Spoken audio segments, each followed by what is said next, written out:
अहिंसा परमो धर्म की। आचार्य गुरुवर श्री कुंड कुंड भगवान की। आचार्य गुरुवर श्री ज्ञान सागर मुनि महाराज की।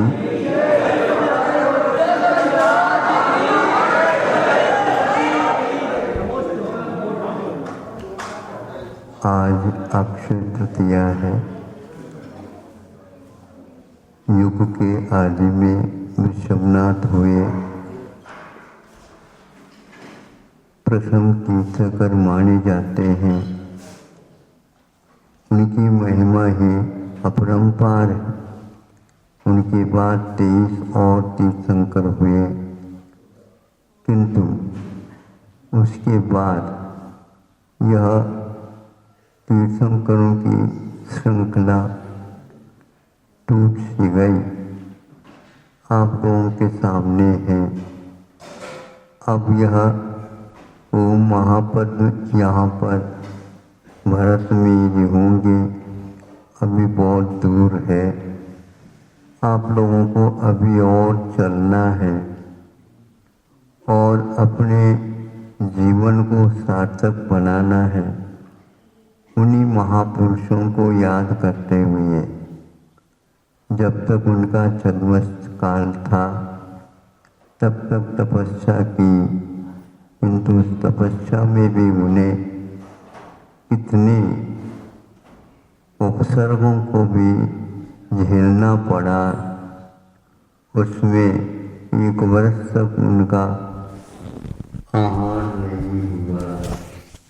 आप लोगों को ये याद नहीं था, ये आहार के लिए आए थे, किंतु अब क्या है, उनको तो याद हो गया होगा, लेकिन भूल नहीं सकते, संकेत दे नहीं सकते। संकेत यदि कोई मांगता है तो भी कुछ कह नहीं सकते। ऐसी स्थिति में साधना पूर्ण करके उनको केवल ज्ञान प्राप्त हुआ। फिर बाद में उपदेश से बताया। इस ढंग से श्रावकों का कर्तव्य होता है। तो आप कर्तव्य बता देते तो हम कर ले, तो पहले बताने की बात नहीं होती, केवल ज्ञान होने के उपरांत बताएं। तो केवल ज्ञान हो गया तो अब आहार के लिए उठो। अब आहार की कोई आवश्यकता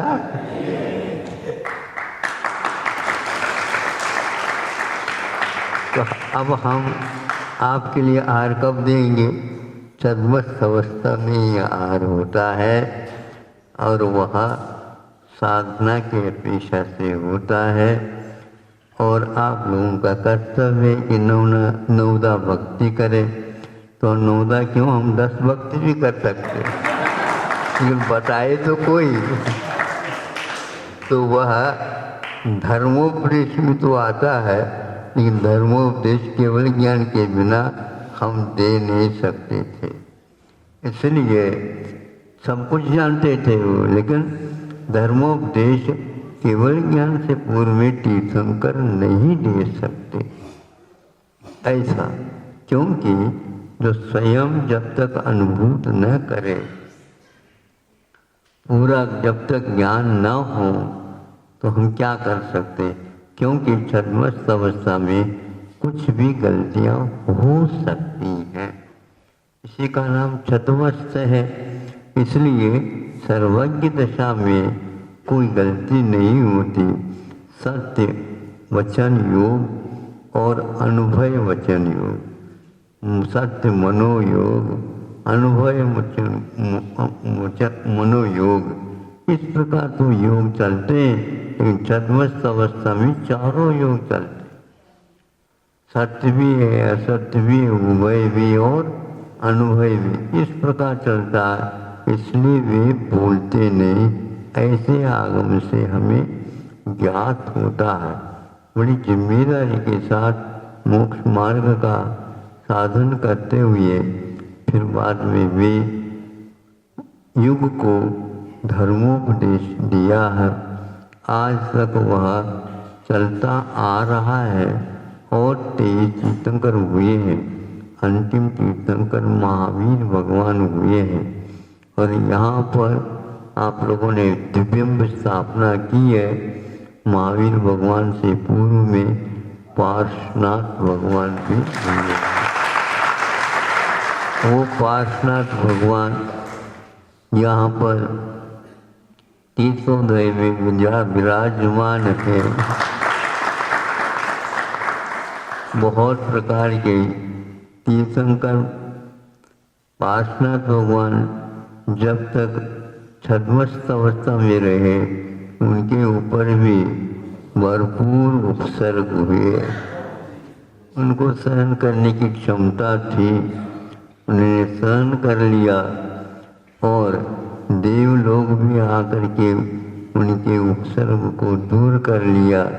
लेकिन ये भी जैसे वृषभनाथ भगवान विचलित नहीं हुए, उसी प्रकार ये भी विचलित नहीं हुए और उपसर्ग जयी बन करके केवल ज्ञान प्राप्त करके समोचरण में उपदेश दिया। आज प्रतिनिधि के रूप में बिंब की स्थापना करके कर रहे हैं। ये बिंब भी एक प्रकार से इनका स्वरूप वैसे ही पूर्णतः घिस गया था, लेकिन वहाँ पर रेवती रेंज में प्राचीन ही प्रतिमा हो तो अच्छी है। वैसे तो संगमरमर के खूब ला करके रखने के लिए सब लोग तैयार थे। हम पपूरा में थे और ललितपुर के पास से कोई गांव में इसका निकलना प्रकट हुआ या कुछ, अब उसको ब्रह्मचारियों ने उड़ीसा के शिल्पी के माध्यम से ये रूप दे दिया, तो वह पहले की अपेक्षा से और सुंदर हो गए।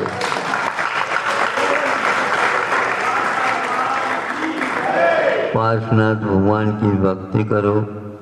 आया हुआ जो समाज या विश्व के ऊपर जो विघ्न आया है, उपसर्ग आया है, प्राकृतिक है, किसी भी प्रकार से यह दूर हो जाए।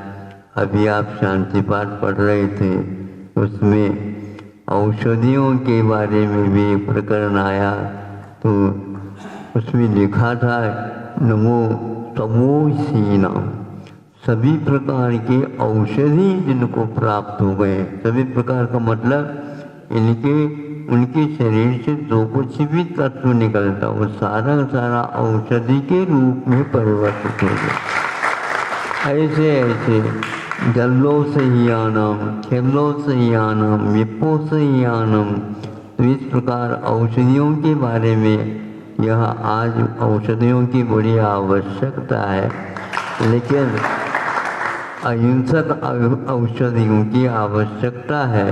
और अहिंसक औषधि के लिए तो केवल आयुर्वेद जो पंचकर्म के साथ सेवा कर रही है, तो वहाँ भारत की देन है, अन्यत्र कहीं भी नहीं। इस आयुर्वेदिक सिद्धांत का बहुत राष्ट्रों के ऊपर प्रभाव पड़ा है। विश्व में इसका फैलाव हुआ है। हजारों वर्ष पूर्व से जैनाचार्यों ने भी इस आयुर्वेद की सेवा की है, संपादन करके। उनमें से आज जीवित है ग्रंथ कल्याणकारक आदि स्वामी समर्थ भद्र महाराज, पूजपाद महाराज और भी जो है महाराज हुए हैं, जिन्होंने इस प्रकार के शुद्ध औषधियों का निर्माण करने के लिए लेख लिख करके युग का उपकार किया युग पर, और आज भी वह जीवित है।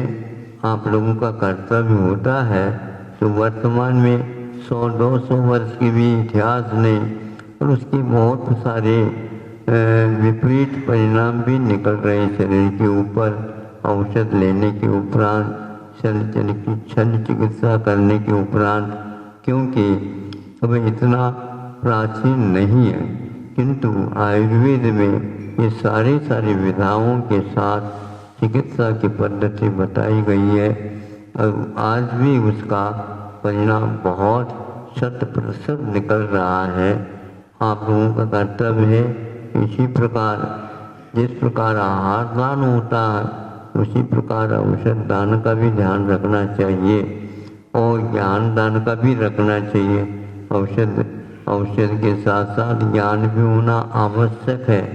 यदि ज्ञान सही नहीं हो तो वह उससे विपरीत अर्थ निकलता है तो वह समाज का कल्याण नहीं होता उससे। इसलिए आज धीरे धीरे जो उपसर्ग हो रहा था वह रोग का भी उपशमन धीरे धीरे हो रहा है। मध्य प्रदेश के अलावा भी अन्य प्रदेशों में काफ़ी ढील करके सरकार ने बहुत अच्छा कदम उठाया, विधिवत उठाया। बहुत बड़ा राष्ट्र है, 1-1.5 अरब की जनता जहाँ पर रहती है, किंतु 1.5 महीने 2 महीने से इसको बहुत विधिवत सब लोगों ने संयम रखा और भक्ति की है, आराधना की है, विधान हुए हैं, संयम रखा है और कई प्रकार के कष्टों को भी सहन किया है। सहन तो करना ही है क्योंकि वीतराग मार्ग में परिचय और उपसर्ग का होना अनिवार्य है। हाँ, वर्षा होगी तो वह नदी नाले तो आएंगे, तो पार तो करना ही है, बहना थोड़ी है, बहना तो नहीं है, लेकिन विपरीत यदि चलेंगे तो बह भी जाएंगे। विधिवत चलाओ, नाव जहाज वगैरह बनाओ, उसमें बैठ करके चलाओ तो सबके लिए हितकारी होगा। कष्ट को सहन करना तो जैनाचार्यों ने कहा यह आवश्यक है। पसीना आए बिना सीना तंदुरुस्त नहीं होता है। इसी प्रकार आप लोग परिचय भी सहन करो, उपसर्ग भी सहन करो, किंतु विवेक के साथ करो। लक्ष्य एकमात्र वीतराग मार्ग को रखो, सबका कल्याण हो ये भावना रखो। 12 भावना भी धाओ तो 16 कर भावना भी भाओ। अहिंसा परमो धर्म।